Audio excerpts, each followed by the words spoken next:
Hello everyone, welcome back to one more mini vlog. ఈరోజు mummy నేను daddy కలిసి విజయనగరం వెళ్తున్నాం. ఎందుకు అంటే 44th ఏపీ డెంటల్ కాన్ఫరెన్స్ జరుగుతోంది. అండ్ గాజువాక ఇట్ సైడ్ ఉన్న వాళ్ళు చాలా హ్యాపీగా ఫీల్ అవుతారు, ఎందుకంటే ఈ బ్రిడ్జ్ ఓపెన్ అయిపోయింది కదా, మనం చుట్టూరు తిరిగి వెళ్లాల్సిన అవసరం లేదు. మేము ఇంటి దగ్గర నుంచి 7 o'clockకి స్టార్ట్ అయ్యాం అండ్ బ్రేక్ఫాస్ట్ చేయలేదు. మధ్యలో శ్రీరామ్ పార్లర్లో బ్రేక్ఫాస్ట్ చేశాం. ఇప్పటికీ డాడీ అయితే చాలా కాన్ఫరెన్సెస్ అటెండ్ అయ్యారంట, బట్ నేనైతే ఇది నా ఫస్ట్ డెంటల్ కాన్ఫరెన్స్ అనుకుంటున్నా.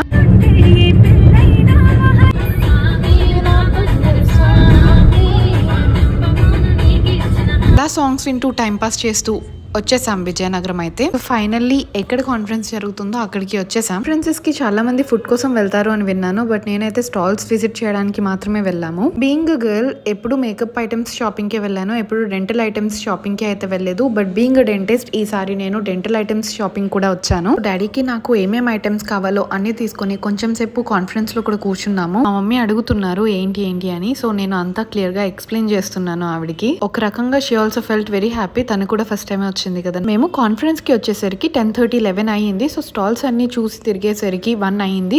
సో ఇంకా లంచ్ టైం అవుతోంది కాబట్టి బయటకు వెళ్ళి ఏదైనా హోటల్లో లంచ్ చేసి మళ్ళీ ఇంటికి స్టార్ట్ అయిపోదాం అనుకున్నాం. ఇంతలో కాన్ఫరెన్స్ బయట మా కాలేజ్ ఏవీ కూడా ప్లే అవుతోంది. సో కొంచెం సేపు అలా ఏవీని చూస్తూ ఉన్నాను. చాలా డేస్ అయింది కదా కాలేజ్ కి వెళ్ళి. నెక్స్ట్ వాచ్ టవర్ ని చూసి పైడితల్లి అమ్మవారి టెంపుల్ కి వెళ్ళాం, బట్ అది అండర్ కన్స్ట్రక్షన్ లో ఉంది.